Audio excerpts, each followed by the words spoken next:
Hello, this is Patrick with Spec-Dor. I'm one of the design engineers, and I'm going to walk you through some of the parts on a hangar door and how to correctly identify them. Building interface.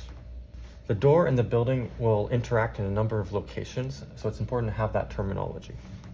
On the sides of each of the openings are the jambs. These are the vertical walls that meet the door.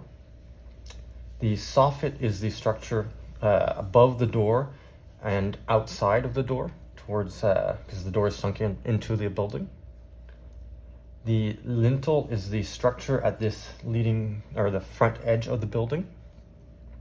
Cladding is like conventional cladding on the building. You have usually whatever is used on the building is reused on the door.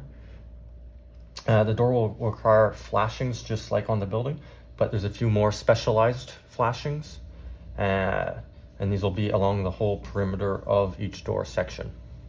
The building eyebrow, as we call it, is this structure on the front facade immediately above the door opening. This has been Patrick for Spec-Dor. Thanks for listening to our video. If you have any questions, please contact us with the link in the description below.